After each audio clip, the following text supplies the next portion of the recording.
आज का बाइबल का वचन दानियल का ग्रंथ अध्याय 3 वचन 14 से 20, 24, 25 और 28। और आज का सुसमाचार सन यूहन्ना के अनुसार अध्याय 8 वचन 31 से 42। दानियल का ग्रंथ अध्याय 3 वचन 14 से 20, 24, 25 और 28। नबूकदनेस्सर ने कहा, शद्रक, मेशक और अबेदनगो, क्या यह बात सच है कि तुम लोग न तो मेरे देवताओं की सेवा करते और न मेरे द्वार संस्थापित स्वर्ण मूर्ति की आराधना करते हो? क्या तुम लोग अब तुरही, वंशी, सितार, सारंगी, वीणा और सब प्रकार के वाद्यों की आवाज़ सुनते ही मेरी न्याय बनाई मूर्ति को दंडवत कर उसकी आराधना करने को तैयार हो?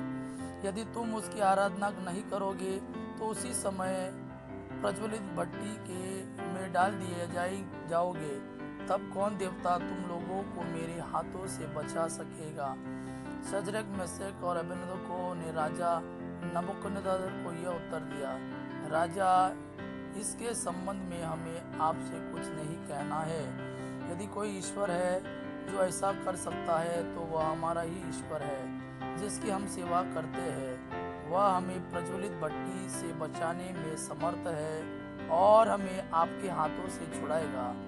यदि वह ऐसा नहीं करेगा तो राजा यह जान ले कि हम न तो आपके देवताओं की सेवा करेंगे और न आपके द्वारा संस्थापित स्वर्ण मूर्ति की आराधना ही।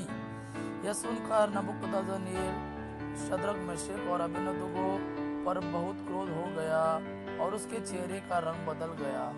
उसने भट्टी का ताप सामान्य से 7 गुना अधिक तेज करने की आज्ञा दी और अपनी सेना के कुछ बलिष्ठ जवानों को आदेश दिया कि वे शद्रक, मेशक और अबेदनगो को बांधकर प्रज्वलित भट्टी में डाल दे। राजा नबूकदनेस्सर बड़े अचंभे में पड़ गया।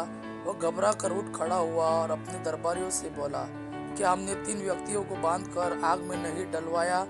उन्होंने उत्तर दिया, राजा, आप ठीक कहते हैं। इस पर उसने कहा, मैं तो 4 व्यक्तियों को मुक्त होकर आग में सकुशल टहलते देख रहा हूँ। चौथा स्वर्गदूत जैसा दिखता है।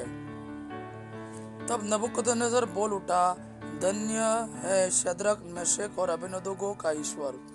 उसने अपने दूत को भेजा है जिससे वह उसके उन सेवकों की रक्षा करे जिन्होंने ईश्वर पर भरोसा रखकर राजाज्ञा का उल्लंघन किया और अपने शरीर अर्पित कर दिए, क्योंकि वे अपने ईश्वर को छोड़कर किसी अन्य देवताओं की सेवा या आराधना नहीं करना चाहते थे। आज का सुसमाचार सन यूहन्ना के अनुसार अध्याय 8 वचन 31 से 42 तक। जिन यहूदियों ने उनमें विश्वास किया उनसे ईसा ने कहा, यदि तुम मेरी शिक्षा पर दृढ़ रहोगे तो सचमुच मेरे शिष्य सिद्ध होगे। तुम सत्य को पहचान जाओगे और सत्य तुम्हें स्वतंत्र बना देगा। उन्होंने उत्तर दिया, हम इब्राहिम की संतान हैं, हम कभी किसी के दास नहीं रहे। आप यह क्या कहते हैं, तुम स्वतंत्र हो जाओगे? ईसा ने उनसे कहा, मैं तुमसे यह कहता हूँ, जो पाप करता है वह पाप का दास है। दास सदा घर में नहीं रहता, पुत्र सदा रहता है। इसलिए यदि पुत्र तुम्हें स्वतंत्र बना देगा तो तुम सचमुच स्वतंत्र होगे। मैं जानता हूँ कि तुम लोग इब्राहिम की संतान हो, फिर भी तुम मुझे मार डालने की ताक में रहते हो, क्योंकि मेरी शिक्षा तुम्हारे हृदय में घर नहीं कर सकी। मैंने अपने पिता के यहाँ जो देखा है वही कहता हूँ और तुम लोगों ने अपने पिता के यहाँ जो सीखा है वही करते हो। उन्होंने उत्तर दिया, इब्राहिम हमारे पिता है। इस पर ईसा ने उनसे कहा, यदि तुम इब्राहिम की संतान हो तो इब्राहिम जैसा आचरण करो। अब तो तुम मुझे इसलिए मार डालने की ताक में रहते हो कि मैंने जो सत्य ईश्वर से सुना वह तुम लोगों को बता दिया। यह इब्राहिम जैसा आचरण नहीं है। तुम लोग तो अपने ही पिता जैसा आचरण करते हो।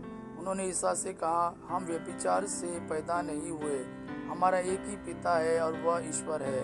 ईसा ने यहूदियों से कहा, यदि ईश्वर तुम्हारा पिता होता तो तुम मुझे प्यार करते, क्योंकि मैं ईश्वर से उत्पन्न हुआ हूँ और उसके यहाँ से आया हूँ। मैं अपनी इच्छा से नहीं आया हूँ, मुझे उसी ने भेजा है। यह प्रभु का वाणी है। प्रभु को धन्यवाद। आपा पिता की महिमा और पुत्र यीशु का प्रेम आप पर सदा सर्वदा बना रहे।